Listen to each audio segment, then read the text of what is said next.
मैं आप सभी के साथ शेयर करने वाली हूँ कि कैसे मैं आफ्टर मैरिज 7 इयर्स के बाद मतलब प्रेग्नेंट हुई हूँ। तो उसकी मैं आज सभी को मतलब कुछ टिप्पणियाँ दूंगी कि कैसे प्रेग्नेंट हुई, उसके लिए मैंने क्या क्या किए हैं, कितने कितने पापड़ बेले हैं। तो चलिए जल्दी से वीडियो को जैसे ही मेरी शादी हुई थी, क्योंकि जैसे ही मतलब अभी ये वाली बातें बताना बहुत ज़रूरी है कि मतलब कैसे मेरी शुरुआत हुई थी प्रेग्नेंट होने के लिए। तो जैसे मेरी शादी हुई थी वही मंथ मुझे ठहरा था, तो पहली बार प्रेगनेंसी था। 6 मंथ में मेरे बेबी की मतलब डेथ हो गई थी। वो वाली जर्नी में आप सभी के साथ आगे शेयर करूंगी कैसे क्या हुआ था। तो फिर उसके बाद मेरी बहुत तबीयत खराब हो गई थी, तो डॉक्टर ने मुझे 5 साल तक मना किया था कंसीव करने के लिए। उसके बीच में मैं फिर एक बार प्रेग्नेंट हुई थी बीच में, के बाद मुझे फिर ब्लीडिंग स्टार्ट हो गया था। तो उसके कारण फिर मैं और कंफ्यूज हो गई थी। तो फिर उसके बाद मैंने बहुत रिसर्च किया और दवाइयाँ लेती गई। मैं दवाइयाँ लेती गई कंटिन्यूसली। कंसीविंग वाली जो टैबलेट्स होती है, दवाइयाँ होती है, वो कंटिन्यू में लेती। ऐसा नहीं है कि दवाइयाँ लेती गई सिर्फ और प्रेग्नेंट हो गई, ऐसा नहीं है। उसके लिए मैंने बहुत कुछ किया है। सबसे पहले मैंने अपना डाइट चेंज किया है, प्रॉपर डाइट चेंज किया है। अपनी डेली लाइफ में बहुत सारे चेंजेस ऐसे मैंने किए हैं जो मैं आप सभी के साथ शेयर कर रही हूँ अभी। जैसे डाइट यानी जितनी भी गर्म चीजें होती है ना, वो खाना मैंने छोड़ दिया था। मतलब ऐसे थे, लेकिन जितने भी दिन होते हैं ना हमारे कंसीविंग के, जो बीच वाले दिन होते हैं, मंथ के बीच वाले दिन जो होते हैं, जो मेन होते हैं, तो उसमें ज़्यादा मतलब मैंने ध्यान देने की कोशिश की। दवाइयाँ स्किप करी थी क्योंकि मुझे बहुत स्ट्रेस होने लगा था कि मतलब रह रहा क्यों नहीं है, रह रहा क्यों नहीं, ठहर रहा क्यों नहीं है, बच्चा क्यों नहीं ठहर रहा है। अब रह तो गया था पिछली बार, अब क्यों नहीं रह रहा है, अब क्यों नहीं रह रहा है। तो मैंने बहुत सारे ऐसे चेंजेस अपने लाइफ में किए हैं जो आप कर सकते हो और अपनी लाइफ अच्छी बना सकते हो और एक बेबी को मतलब कंसीव कर सकते हो, अभी देखो जैसे मैंने लाइफस्टाइल में क्या क्या चेंजेस किए हैं वो मैं आप सभी के साथ शेयर करती हूँ। मैं बहुत लेट सो के उठती थी और बहुत लेट सोती थी, जिसके कारण मेरी नींद डिस्टर्ब होती थी। एंड ऑल्सो ये जो प्रॉब्लम थी उसके वजह से मुझे स्ट्रेस बहुत होने लगा था, तो उसकी वजह से मेरी पूरी बॉडी स्ट्रेस हो गई थी। तो फिर मैं जल्दी सो के उठने लगी, जल्दी सोने लगी रात को। प्रॉपर जो 8 घंटे की नींद होती है ना, वो मैं लेने लगी। 8 घंटे की नींद जरूरी है क्योंकि बॉडी आपकी हेल्दी रहेगी, आपकी बॉडी हैप्पी रहेगी, आपकी बॉडी कंफ्यूज नहीं रहेगी, तभी आपके जो भी मतलब प्रॉब्लम्स है ना वो सॉल्व आते हैं। डाइट पे, तो डाइट की बात करें तो बहुत सारी ऐसी चीजें होती है लाइफ में, जैसे हमारे बड़े बूढ़े बता के मतलब बताते ही है, जैसे कि गर्म चीजें नहीं खाना है।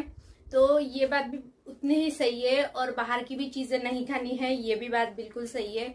क्योंकि बाहर की चीजें खाने में कोई प्रॉब्लम नहीं है, लेकिन वो एक तरफा मतलब अनहेल्दी फूड हो गया। तो आपको हेल्दी खाना बहुत जरूरी है। आपके बॉडी में विटामिन, कैल्शियम, विटामिन डी और बहुत सारे ऐसे जिंक होते हैं जो आपके बॉडी में होना चाहिए। और हम हमारे इतने बिजी लाइफ में ये सब नहीं ट्राई करते। तो और फिर जैसे खाने में चेंजेस किए, जैसे प्रॉपर घर का खाना लिया था मैंने। 3 महीने तो मैंने कंटिन्यूसली मतलब घर का ही खाना खाया था। उसमें मैंने बहुत सारे चेंजेस एंड बहुत सारी हेल्दी चीजें खाना है। मैं हेल्दी प्रॉपर डाइट लेने लगी, उबले हुए अंडे लेने लगी थी, उसमें प्रोटीन, दूध लेने लगी थी।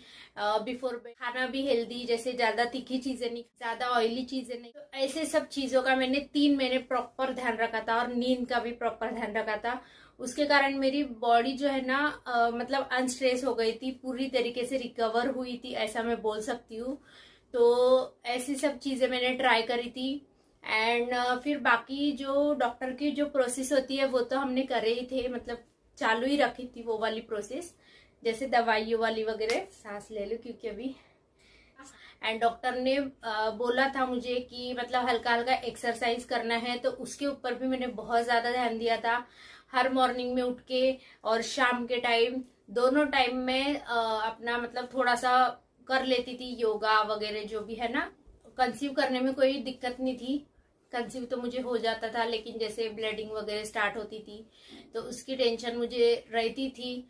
तो उसके लिए मैंने क्या किया, आफ्टर कंसीविंग मैंने बहुत रेस्ट लिया। बहुत रेस्ट यानी कि जैसे बेड पे ही सोई नहीं पड़ी रही मैं, लेकिन मैंने अपनी जो हेल्दी डाइट थी, हेल्दी लाइफस्टाइल से, मतलब 3 महीने तो मैंने कंटिन्यू किया प्रेगनेंसी के बाद भी। डॉक्टर जैसा जैसा आपको बताते हैं वैसा वैसा आपको करना है।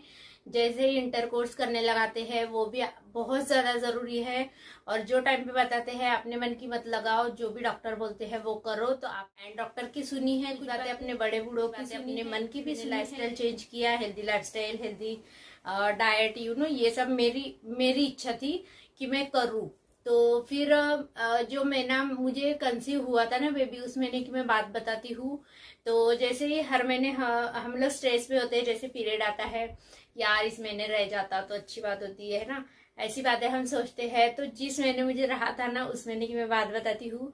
उस महीने में घूमी फिरी, पूरी तरीके से मैं भूल गई कि मैं कंसीव करना चाहती हूँ या कुछ भी अपने दिल से ना, अपने मन से मैंने सब ये अपने सर से सब कुछ निकाल दिया था। क्योंकि आप रात दिन वही सोचते रहते हो तो हमारे दिमाग में वही बातें चलती रहती है, जिसके कारण हमें स्ट्रेस होता है। तो वो वाली बातें मैंने पूरी तरीके से पीछे छोड़ दी थी कि मतलब मुझे कंसीव करना है, ये करना है, वो करना है। तो प्रॉपर तरीके से मैं घूमी फिरी, हेल्दी डाइट लिया, हेल्दी लाइफस्टाइल को कंटिन्यू किया, दवाइयाँ कंटिन्यू करी थी, जो भी है ना सब मैंने कंटिन्यू किया था। ऐसा नहीं है मैंने कुछ भी स्किप किया था, बस मैंने अपने जो दिमाग से जो थॉट थे ना मेरे, वो फिर फाइनली वही महीना मुझे कंसीव हो गया। और फाइनली मैं इतना हैप्पी हो गई थी शादी के आफ्टर 7 इयर्स बाद। अब फाइनली मेरी प्रेगनेंसी कंटिन्यू हो रही है। सारे प्रे कीजिए और हमारे यूट्यूब चैनल को सब्सक्राइब कीजिए। और क्योंकि आगे ऐसे ही वीडियोस आएंगे प्रेगनेंसी रिलेटेड, मॉम रिलेटेड, जितनी भी मेरी लाइफस्टाइल की जर्नी है वो मैं आप सभी के साथ शेयर करूंगी। तो प्लीज मेरे यूट्यूब चैनल को सब्सक्राइब कीजिए एंड वीडियो अच्छा लगे तो प्लीज लाइक कर दीजिए। मिलते हैं अगले वीडियो में जल्द ही, तब तक के लिए tata bye bye. Thanks for watching guys, bye.